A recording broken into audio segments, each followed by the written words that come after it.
নিজে নিজে শপথ নিয়ে বলেছে আমি শপথ নিব, আমাকে শপথ দেবে কে?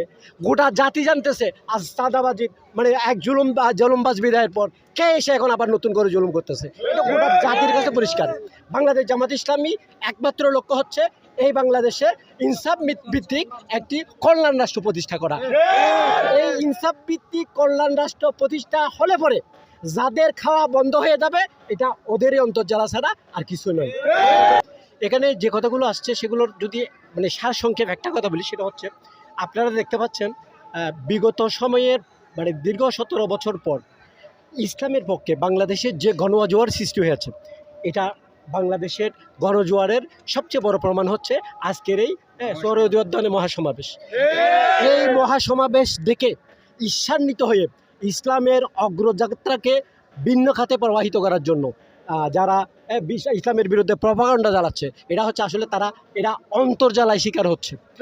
গোটা জাতি জানে কারা নগর ভবন দখল করেছে, গোটা জাতি জানে কারা নিজে নিজে শপথ নিয়ে বলেছে আমি শপথ নিব, আমাকে শপথ দেবে কে? গোটা জাতি জানতেছে আজ চাঁদাবাজি মানে এক জুলুমবাজ বিদায়ের পর কে এসে এখন আবার নতুন করে জুলুম করতেছে। এটা গোটা জাতির কাছে পরিষ্কার। বাংলাদেশ জামাত ইসলামী একমাত্র লক্ষ্য হচ্ছে এই বাংলাদেশে ইনসাফ ভিত্তিক একটি কল্যাণ রাষ্ট্র প্রতিষ্ঠা করা। এই ইনসাফ ভিত্তিক কল্যাণ রাষ্ট্র প্রতিষ্ঠা হলে পরে যাদের খাওয়া বন্ধ হয়ে যাবে এটা ওদেরই অন্তর্জালা ছাড়া আর কিছু নয়। সকলকে আন্তরিক ধন্যবাদ জানিয়ে আজকের এই মহাসমাবেশে যেভাবে সফল মানে আপনারা যোগদান করেছেন, সাহায্য সহযোগিতা করেছেন, সেভাবে আগামী নির্বাচনে ইসলামের পক্ষে আপনাদের সকলের ম্যান্ডেট প্রত্যাশা করে যাতে বাংলাদেশে একটি ইসলামী কল্যাণ রাষ্ট্র প্রতিষ্ঠা হয়, সেই ব্যাপারে আপনাদের সকলের সহযোগিতা প্রত্যাশা করে আমি এই ভাই আপনার একটা প্রশ্ন বলতে চাই যে আপনারা ইসলামী রাষ্ট্র গঠন করছেন, তাহলে আমাদের বাংলাদেশে হিন্দু বৌদ্ধ খ্রিস্টান তাদেরকে নিয়ে কোনো বক্তব্য আপনার আছে কিনা? তাদের জীবনমান কি থেমে থাকবে না তাদের সাথে আমাদের সাথেও চালমান রাখবেন?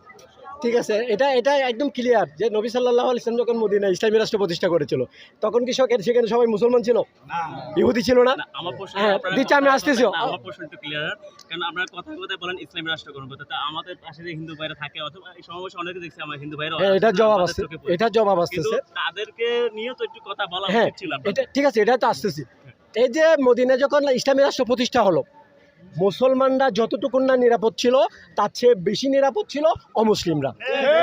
রাসূল সাল্লাল্লাহু আলাইহি ওয়াসাল্লামের সে আদর্শ অনুপ্রাণিত হয়ে আমরা বাংলাদেশে এমন একটি কল্যাণ রাষ্ট্র প্রতিষ্ঠা করতে যাই যেখানে মুসলমানদের পাশাপাশি যারা অমুসলিম তারাও মুসলমানদের চেয়ে বেশি নিরাপদ, বেশি নাগরিক সুবিধা পাবে, এই প্রত্যাশা আমরা করি।